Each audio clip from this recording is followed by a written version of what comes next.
सर्वेभ्यो नमो नमः। अहम डॉक्टर सत्यपालः अत्र भवतां सर्वेषां पुनरेकवारं स्वागतं करोमि। अद्य वयम् एकादशी कक्षायाः भास्वती प्रथमो भागः इति पुस्तकस्य चतुर्थं भागं पठामः। इतः पूर्वं वयं त्रिषु भागेषु अस्य पाठस्य 15 श्लोकानां गायनं कृतवन्तः, अथ च 6 श्लोकान् अपि पठितवन्तः। अस्मिन् भागे वयं 7मं, 8मं, 9मं च श्लोकं पठामः। वयं ज्ञातवन्तः यत् यदा भरतः रामस्य पार्श्वं गच्छति तदा रामः स्नेहेन तम् अंके निधाय राजव्यवस्था विषये पृच्छति, मन्त्रिणां विषये पृच्छति, अमात्यानां नियुक्ति विषये पृच्छति। 7मे श्लोके किं पृच्छति वयं पठामः, आगम्यतां वयं पठामः। 7मः श्लोकः। कच्चिन्न मन्त्रयसे नैकः कच्चिन्न बहुभिः सह कच्चित्ते मंत्रितो मंत्रो राष्ट्रं न परिधावति। अस्य अन्वयः कच्चित् एकः न मंत्रयसे कच्चित बहुभिः सह न मंत्रयसे। मंत्रयसे कोष्ठक में है, यह अर्थ पूरा करने के लिए है। कच्चित ते मंत्रितः मंत्रः राष्ट्रं न परिधावति। सम्प्रति अस्य श्लोकस्य सन्धिच्छेदः कच्चिन् मंत्रयसे कच्चित् मंत्रयसे, नैकः न एकः, कच्चिन्न कच्चित् न, कच्चित्ते कच्चित् ते, मंत्रितो मंत्रो राष्ट्रम, मंत्रितः मंत्रः राष्ट्रम। संप्रति पदार्थः शब्दार्थः एकः अर्थात एकाकी, मंत्रयसे मंत्रणां विचार विमर्शं वा करोसि, बहुभिः अनेकै, राष्ट्रं न परिधावति, शत्रु राष्ट्रं न गच्छति। मंत्रः मंत्रणा अर्थात राज्यनीति विषयकः विचार विमर्शः। ये इसके अन्वय संधिच्छेद और पदार्थ हैं। अब इस श्लोक की क्या व्याख्या है वह हम देखते हैं। व्याख्या। रामः भरतं पृच्छति, रामः भरतं पृच्छति, पूछते हैं यत् यह अपि राज्यनीति विषयकः विचार विमर्शः वर्तते। यह अपि जो भी राज्यनीति विषयकः विचार विमर्शः वर्तते, राज्यनीति विषयक विचार विमर्श है, तस्मिन् उस विचार विमर्श में तुम एकाकी एव तु निर्णयम न करोसि। एकाकी एव अकेले ही तो निर्णयम न करोसि, निर्णय नहीं करते हो। प्रश्नवाचक है यहाँ पर कि क्या तुम अकेले ही तो निर्णय नहीं ले लेते हो कि क्या किया जाना चाहिए। यतो ही क्योंकि एकः व्यक्ति कदाचित् सम्यक निर्णयम कर्तुम समर्थः न भवेत्। यतो ही एकः व्यक्ति, क्योंकि अकेला जो व्यक्ति होता है कदाचित कभी सम्यक निर्णयम सही निर्णय कर्तुम समर्थः न भवे, समर्थ होने न भी हो। अथवा अब दूसरी बात कहते त्वम अनेकै सह मंत्रणाम तु न करोसि, अनेकों के साथ मंत्रणाम तु न करोसि, मंत्रणा तो नहीं करते हो। यह तो ही इसका भी कारण है कि अनेकै सह कृतः मंत्र गुप्तः न तिष्ठति।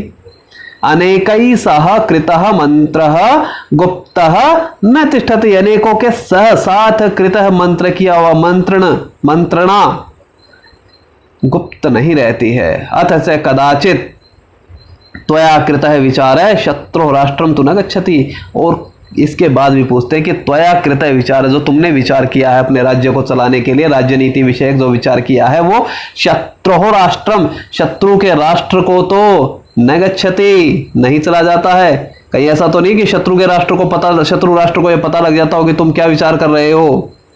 इसका कारण क्यों? यह तो ही एष है, क्योंकि अगर ऐसा हो जाता तो यह कार्य स्वराष्ट्राय विनाशकारकः भवति, अपने राष्ट्र के लिए विनाशकारक होता है।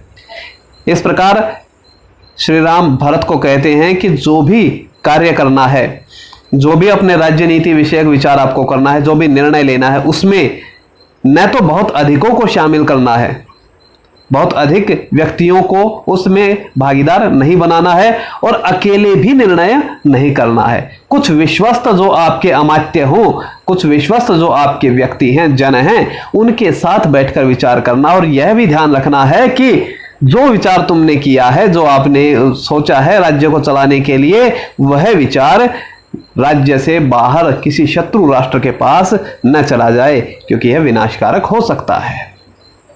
अब इस श्लोक का अर्थ देख लेते हैं अन्वय की दृष्टि से। कच्चित कदाचित एक न मंत्र, ऐसे अकेले तो मंत्रणा नहीं कर लेते हो कि तुम अकेले मंत्रणा तो नहीं कर लेते हो, ऐसा तो नहीं कि अकेले ही सब कुछ सोच लेते हो। कच्चित बहुभी सह न, और कहीं ऐसा तो नहीं कि बहुतों के साथ मंत्रणा करते हो, बहुतों के साथ मंत्रणा तो नहीं करते हो। कच्चित और कदाचित ऐसा तो नहीं है कि ते मंत्रितः मंत्र, तुमने जो मंत्रित किया है, जो मंत्रणा की है, वो ऐसा मंत्र, ऐसा विचार राष्ट्रम न परिधावती, शत्रु राष्ट्र को तो धावन नहीं करता, दौड़ जाता है। यानी यहां आपने विचार किया, यहां आपने सोचा, यहां आपने कोई निर्णय लिया और वो निर्णय शत्रु के राष्ट्र में पता लग गया, ऐसा तो नहीं है। तो यह इसका अर्थ है। अब इस श्लोक के प्रश्न उत्तरों पर हम विचार कर लेते हैं। एक पदेन उत्तरत है पहले। त्वम कई सह न मंत्र, ऐसे कई सह तृतीया बहुवचन है तो तृतीया बहुवचन में ही उत्तर आना है, बहुभिः। मंत्र है कुत्र न परिधावती, कुत्र कहां पर न दौड़े, कहां पर नहीं दौड़ता है, राष्ट्रम, राष्ट्र है ना शत्रु राष्ट्र, परंतु यहां पर हम राष्ट्रम का ही प्रयोग करेंगे। किम राष्ट्रम न परिधावती, पूर्ण वाक्य में उत्तर देना है, किम राष्ट्रम न परिधावती। मंत्रितो मंत्रः, मंत्रणा जिसकी की गई है, ऐसी मंत्रणा जिसके ऊपर हमने विचार विमर्श कर लिया है, वह मंत्र राष्ट्रम न परिधावती। तो मंत्रितो मंत्रः राष्ट्रम न परिधावती। यथा निर्देशम उत्तरत में प्रथमः अस्मिन् श्लोके ते सर्वनाम पदम कस्मै प्रयुक्तम, अस्मिन् श्लोके, इस श्लोक में, सप्तमी विभक्ति है, इस श्लोक में ते सर्वनाम पदम, यह जो ते सर्वनाम पद है, कच्चित ते मंत्रितो मंत्र है, यह सर्वनाम पद कस्मै प्रयुक्तम, किसके लिए प्रयोग हुआ है, ते, कि तुम्हारा मंत्रणा, तुम्हारी मंत्रणा किसकी, भरत की, तो भरताय, चतुर्थी में उत्तर देंगे हम, कस्मै चतुर्थी में, तो उत्तर भी चतुर्थी में आना है, भरताय या भरत कृते। द्वितीय प्रश्न है नैकई, नैकई इत्यस्य पदस्य पर्याय पदम किम प्रयुक्तम। नैकई तृतीय विभक्ति है, यदि हटाकर देखें तो नैक, न एक, जो एक नहीं है यानी अनेक, अनेक के लिए यहां पर क्या शब्द प्रयोग हुआ है, बहुभी। तो नैकई इस पद का पर्यायवाची क्या है यहां पर, बहुभी। अगला प्रश्न है अनेकः इत्यस्य पदस्य विलोम पदम किम प्रयुक्तम। अनेक का विलोम एक। अग्रिमः प्रश्न निर्णयः इत्यस्य पदस्य पर्याय पदम किम प्रयुक्तम। निर्णयः का पर्यायवाची क्या प्रयोग हुआ है, निर्णय, निर्णय यानी मंत्र, निर्णय यानी मंत्र, जो आपने निर्णय लिया, जो विचार किया वो मंत्र, मंत्र इसमें पर्यायवाची मंत्र। अगला प्रश्न है कच्चित ते मंत्रितो मंत्रो राष्ट्रम न परिधावती, यह वाक्य है आपका पूरा। अत्र अस्मिन् कर्तृपदम क्रियापदम च चित्वा लिखत, कर्तृपद क्या है और क्रियापद क्या है, चित्वा चुनकर लिखत, लिखिए, परिधावती, यह तो इसमें क्रिया है। सामान्यतः यदि ध्यान से देख ले हम थोड़ा सा, तो परिधावती क्या है, इसमें क्रिया है। उसके पश्चात दौड़ता है, क्या दौड़ता है, क्या दौड़ता है या क्या दौड़ता नहीं है, मंत्रो, मंत्रो यानी मंत्र, मंत्र है इसमें कर्तृपद है, मंत्र है कर्तृपद और परिधावती क्रियापद है। मंत्रः इत्यस्य पदस्य किम विशेषण पदम प्रयुक्तम। मंत्र का विशेषण पद क्या प्रयोग हुआ है, मंत्रितो यानी मंत्रितः, क्या प्रयोग हुआ है, मंत्रितः। तो इस प्रकार ये आपके साथ में श्लोक के प्रश्न उत्तर इत्यादि हैं और जो कार्य है। इसके पश्चात हम आगे चलते हैं अब अष्टम श्लोक की तरफ।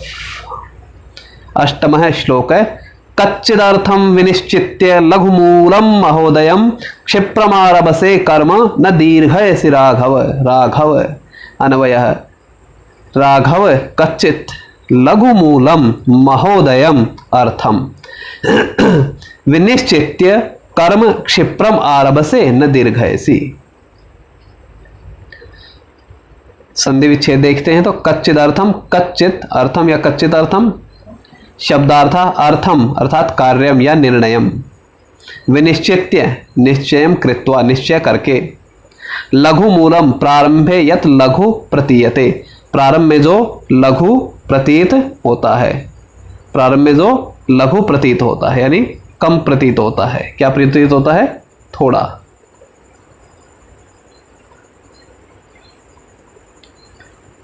कर्म कार्यम, कर्म कार्यम, क्षिप्रम, क्षिप्रम जो होता है तुरंत, तत्काल, इसके कई पर्यायवाची हैं जो हम देख सकते हैं। तत्क्षणमेव, तत्क्षणम एव, तत्क्षणम एव उसी क्षण पर, अनुक्षणमेव, तत्कालमेव, शीघ्रमेव या शीघ्रम भी हो सकता है, अचिरम तुरंत ही। तो ये इसके पर्यायवाची हो सकते हैं। एव को यदि हम हटा भी दें, तत्क्षणम, अनुक्षणम, तत्कालम, शीघ्रम, ये भी इसके पर्यायवाची हैं। एव न भी रखे तब भी इसका अर्थ ये पूरा देता है।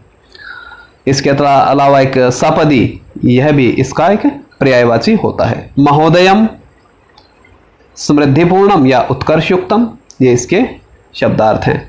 अब इसके पश्चात इसकी व्याख्या, यहाँ क्या कहता है व्याख्या में, राम भरत से पूछता है कि तुम जो कार्य शुरू कर रहे हो, जो भी कार्य होता है वो तुम्हें शुरू करना होता है, और जब तुम वह कार्य शुरू करते हो तो तुम्हें ऐसा लगता है कि ये कार्य जो है अभी प्रारंभ में तो बहुत छोटा दिख रहा है, लेकिन आगे चलकर हमारे राज्य के लिए बहुत अधिक समृद्धि कारक होगा।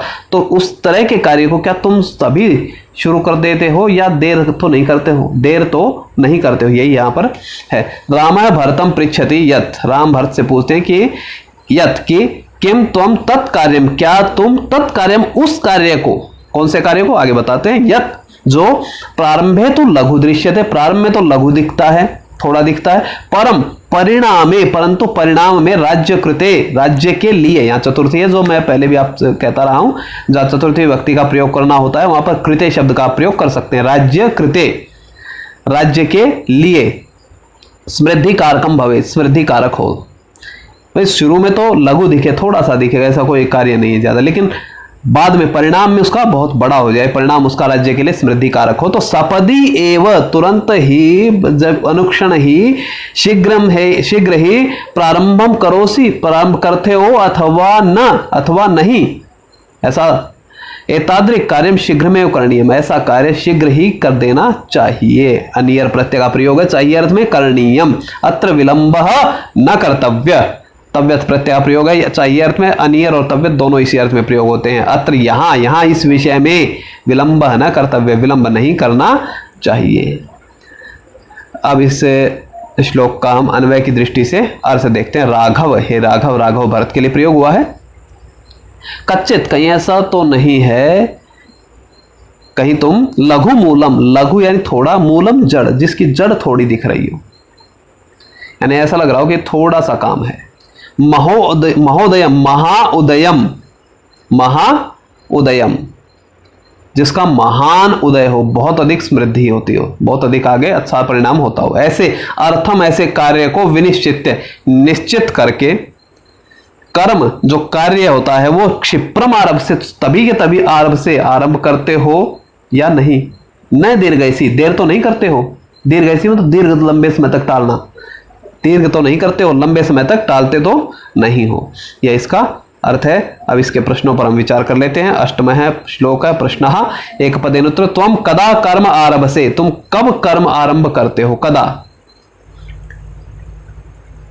कदा कर्म आरंभ से, क्षिप्रम तुरंत, आरंभ से अथवा न भी जोड़ सकते हैं इसमें, या कर्म न आरंभ से इस तरह से, या कच्चित के साथ अगर कुचित कर्म न आरंभ से इस तरह से पूछा जाए तब भी कदा का अर्थ आएगा क्षिप्रम, इसका उत्तर क्षिप्रम रहेगा। तो हम किम विनिश्चित्य कर्म करोसी, तुम क्या निश्चित करके कर्म करते हो, अर्थम, अर्थम विनिश्चित्य, महोदयम और लघु मूलम दोनों उस अर्थम के विशेषण हैं। पूर्ण वाक्य ने उत्तर, त्वम कीदृशम कर्म शीघ्रमेव करोसी, तुम कैसे कर्म को शीघ्र ही करते हो, तो वही है त्वम लघु मूलम, महोदयम, अर्थम विनिश्चित्य शीघ्रमेव करोसि। त्वं लघुमूलम महोदयम अर्थम विनिश्चित्य कर्म शीघ्रमेव करोसि। तुम उस तरह के कार्य को निश्चित करके शीघ्र ही कर्म को आरंभ करते हो। अस्मिन् श्लोके यथा निर्देशम उत्तरत में अस्मिन् श्लोके राघव संबोधनम कस्मै प्रयुक्तम। जो राघव संबोधन है, यह संबोधन पुकारना, ये किसके लिए प्रयोग हुआ है? राघव कौन है यहाँ पर? भरत। तो भरताय या भरत कृते, जैसे हमने पीछे अभी राज्य कृते लिखा था वैसे ही भरत कृते। सपदी इत्यस्य पदस्य पर्याय पदम किम प्रयुक्तम। अगला प्रश्न है सपदी इत्यस्य पदस्य, इस पद का पर्याय पदम, पर्यायवाची क्या है? बहुत सारे पर्यायवाची हैं, लेकिन यहाँ इस श्लोक में इसका पर्यायवाची है क्षिप्रम। तीसरा प्रश्न शीघ्रमेव करोसि इत्यस्य पदस्य विलोम पदम किम प्रयुक्तम। शीघ्र ही करते हो, इस पद का विलोम उल्टा क्या है? देर से करते हो, दीर्घयसी। समृद्धि पूर्णम, अगला प्रश्न है समृद्धि पूर्णम इत्यस्य पदस्य पर्याय पदम किम प्रयुक्तम। समृद्धि पूर्ण महोदयम। श्लोके प्रयुक्तम क्रियापद द्वयम चित्वा लिखित, यानी दो क्रियापद यहां पर प्रयुक्त हुए हैं, कर्ता नहीं है यहां पर इस श्लोक में, कर्ता पद नहीं है, कर्तृपद नहीं है, क्रियापद दिए हुए हैं। तो क्रियापद दोनों है, दोनों को चुनकर लिखना है। तो एक है आपका आरभसे और दूसरा है दीर्घयसी। छठा प्रश्न अर्थम इत्यस्य पदस्य किम विशेषण पदम प्रयुक्तम। अर्थ की क्या विशेषण पद प्रयुक्त हुआ? दो विशेषण है, आप कोई भी एक लिख सकते हैं, या तो लघुमूलम देखें या महोदयम, दोनों ही उस अर्थम के विशेषण पद हैं। यहां आपका ये 8वां श्लोक समाप्त होता है। अब 9वें श्लोक की तरफ चलते हैं। 9वां श्लोक है, 9वां श्लोक है कच्चित सहस्रान मूर्खाणामेकमिच्छसि पंडितम पंडितो ह्यर्थ कृच्छ्रेषु कुर्यान् निःश्रेयसं महत्। अन्वय कच्चित मूर्खाणाम सहस्रात् एकम पंडितम इच्छसि ही पंडितः अर्थ कृच्छ्रेषु अपि, ब्रैकेट में हमने डाला कोष्ठक में, ये अर्थ पूरा करने के लिए महत् निःश्रेयसं कुर्यात्। संधि छेद करें तो सहस्रान मूर्खाणाम, सहस्रात् मूर्खाणाम तक होना हो गया है। पंडितो यर्थ कृच्छ्रेषु पंडितः ही अर्थ कृच्छ्रेषु कुर्यान् निःश्रेयसं कुर्यात् निःश्रेयसं। शब्दार्थ देखें तो पंडितम यानी विद्वांसम, द्वितीय विभक्ति प्रथम एक वचन है। पंडितः विद्वान, प्रथमा विभक्ति एक वचन है। विद्वान का विद्वांसम हो जाता है, पंडित का पंडितम हो जाता है द्वितीय विभक्ति में। अर्थ कृच्छ्रेषु अर्थस्य अथवा धनस्य काठिन्यस्य परिस्थिति हो, अर्थ या धन की जो कठिनता हो उस तरह की परिस्थिति हो जाए, जब धन संबंधी कठिनाई हमारे सामने आ जाए, तो उस तरह की परिस्थिति में निःश्रेयसम कल्याणम, निःश्रेयसम कल्याणम। अब इसकी व्याख्या पर हम देखते हैं कि क्या है। व्याख्या में कहते हैं कि रामः भरतम पृच्छति, राम भरत से पूछते हैं यत् कि त्वम किम त्वम क्या तुम सहस्रेभ्यः मूर्खेभ्यः, सहस्रों हजारों मूर्खों में से एकम विद्वांसम चिनोति, अथवा न एक विद्वान को चुन लेते हो या नहीं। अर्थात हजारों मूर्ख हो, एक विद्वान हो तो एक विद्वान को चुन लिया जाना चाहिए, हजारों मूर्खों को छोड़ दिया जाना चाहिए। यतः है क्योंकि विद्वान जन एकाकी एव राज्याय कल्याणकारी भवति, विद्वान जन एकाकी एव अकेला ही राज्य के लिए कल्याणकारी होता है। तत्कृते सहस्रशः अपि मूर्खा निरर्थका भवन्ति। सहस्रशः, शह जिसके साथ संख्या के साथ लगाते हैं तो वो एक अनिश्चित संख्या हो जाती है। जैसे सहस्रम 1000 निश्चित संख्या है, परंतु यदि हमने सहस्रशः लिखा तो हजारों, अब वो 2000 भी हो सकते हैं, 10,000 भी हो सकते हैं, निश्चित नहीं है। जैसे शतम 100, लेकिन यदि हमने कहा शतशः यानी सैकड़ों, तो यहां सहस्रशः हजारों भी मूर्ख निरर्थकाः भवन्ति, मूर्ख निरर्थक एव, इसीलिए सह एक अपि पंडितः चेतव्य, तो वो एक पंडित ही चेतव्य है, चुन लिया जाना चाहिए, एक पंडित को ही आपको चुन लेना चाहिए। यतो ही क्योंकि सह एव वही धन विषयक काठिन्य, धन विषयक जो काठिन्य होगा महत् कल्याणम प्रापयति, महत् कल्याण की तरफ लेकर चलेगा, यह इसमें कहा है। अब इसके अन्वय की दृष्टि से इस श्लोक का एक बार अर्थ देखते हैं। कच्चित, कहीं ऐसा तो नहीं है, या कहीं क्या ऐसा है कि मूर्खाणाम सहस्रात, मूर्खों के सहस्र में से, सहस्र यानी समूह, हजारों का समूह, मूर्खों का जो हजारों का समूह है, इसलिए सहस्रार्थ में आपको एक वचन दिखाई देगा, क्योंकि मूर्खों का, सहस्रों का, हजारों का एक समूह